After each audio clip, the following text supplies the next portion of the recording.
The truth about raising children is that children are going to transform who you think you are.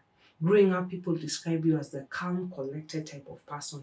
You're the person who had it all together. You knew your things, you had this calendar, you had this schedule, you were such a peaceful person. You were described as the river that is so still. And then you get children, and these children come and transform who you thought you are. They transform your thinking, they transform your patience, they bring out emotions that you didn't even think were capable of rising within you. They bring out love you didn't even honestly think was capable from you. And these are the great stories and examples that the author Great Thomas from Sacred Parenting was explaining. And one of the reasons I wanted to share what the lessons I learned from this book is not a how to parent, how to teach your children how to do this, how to bring the best potential within them. No, this was definitely not a how to book, but rather a book that focus on you as the parent. It talks more about how you can be transformed as a person, how your soul gets shaped as you nurture these children, how your character gets transformed as you raise these children. And the truth of the matter is, he says it's not about you being there for your children or you laying the ground rules, but more of you being transformed in the journey of parenting. And that's one of the reasons this book blessed my heart, because it wasn't there to tell me, you know what, wake your children up at 3 a.m., ensure they are fed by this time, ensure that they're hugged at this time. No, it was a book that was reflecting on how my relationship with Christ becomes nurtured even in the journey of parenting. And this is actually reflected in so many different ways. He talks about guilt, how when you start parenting, how you'll have moments of guilt. And this is so true, especially for parents who are working away from the home. You feel guilty that you spend so much time away from your children. And this also can be reflected on stay-at-home moms who are present to their children, but they struggle with the sense of, do they provide enough for their children? Will they be able to give their children all the opportunities that life declares we should give our children? And every day in parenting, you will have a sense of guilt. Are you too much in your phone? Are you spending too much with your friends? Are you being in their activities? Do you know who your children are? And the enemy will have a field day with you, throwing guilt at you in every sector and every time of your parenting journey. But Great Thomas, in this book, Sacred Parenting, he talks about guilt can actually be an opportunity for you to run to Christ and lay out all the struggles, all the challenges that you are facing. For example, if you're a parent who works works like 8 to 5 and you're away from your children most of the time, the guilt drives you to Christ, because you then lean to him and ask, Lord, I need your mercies. I need your grace to raise these children even when I'm away from them.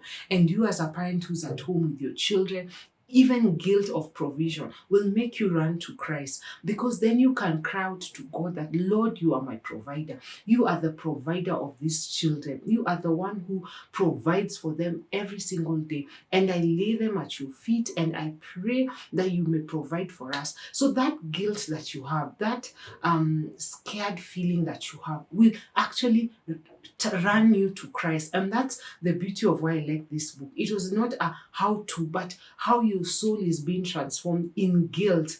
And the other area that your soul is being transformed in raising parents is anger.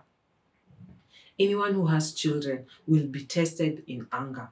You'll be angry that your children do not want to spend time with you. You'll be angry when you spend time with them. You'll be angry when you do something for them, you feed them, they don't finish eating. Maybe you have teenagers, you're trying to show them the concern, and the only thing they're giving you is the cold shoulder. Areas and areas. I'm sure in a day, if you evaluate your time with your child, you will have a moment of anger. You'll have a moment where you get exploded with feelings with emotions of anger that you didn't even think possible. You will spank your child. A mother who has a new toddler will tell you how anger, not a new child, how you're not sleeping at night and you're wondering, why did I have this child? And and the Bible tells us that we should not sin in anger. And this presents another opportunity to shape your soul. Parenting will enable and provide an opportunity to shape your soul, in that you run to Christ and tell God, you know what? My newborn baby is driving me crazy. I just want 1 minute to be able to sleep. I just want 4 hours to sleep continuously.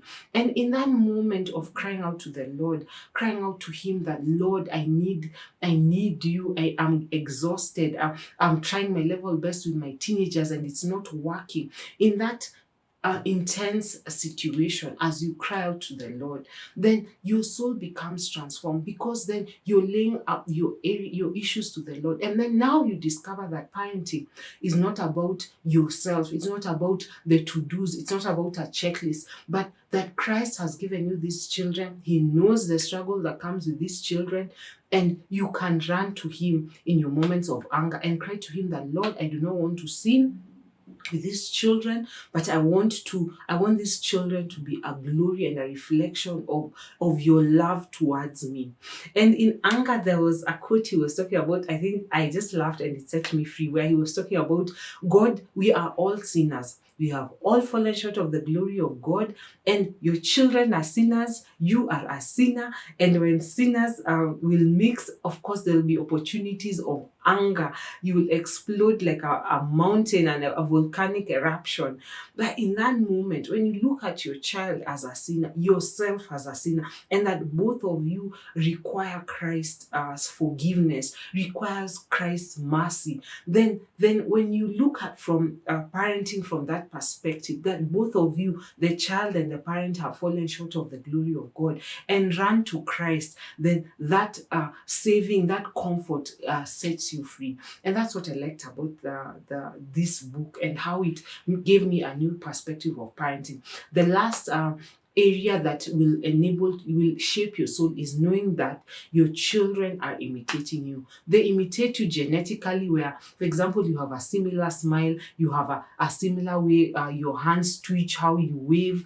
And as the author was describing how genetically we pass on some genetic markers to our children. There are also environmental things that our children will observe us doing and want to emulate. And sometimes they're not so positive. For example, you should arrange your room, but you throw your clothes on the floor. You know you're meant to maybe eat at the table, but you're putting your feet up on the chair. And you want your children to stop doing this, but they imitate you. And when you see them imitating a negative habit, that's when you're like, oh, Jesus, this is the moment I need you. I need you to help me to be a reflection of you. And the only way you can be a reflection of Christ in this parenting journey is that you have to nurture a relationship with Christ for yourself. You have to imitate Christ. You have to imitate His words and His truth, love, patience, goodness, kindness. And as you imitate Christ and Christ shapes your character, then also you are able to pass on that in reflection of character to your child. And then this becomes the way that the gospel of Christ is actually spread out to the world. It begins in your home. You can't only be good at the workplace, you can't only be good at your women's group, but you can show your reflection of Christ. And then this shapes your souls once again. And that's what the author was trying to really emphasize, how these children, the truth about raising children is that they will shape they will make your character be transformed. And the only way that will be transformed is if you have a personal relationship with Christ. Then now it's not about what has the child done, but how is my relationship with Christ enabling this child to become who God has destined them to be. Not what I want them to be, but what they need to be. And that's what sacred parenting is about.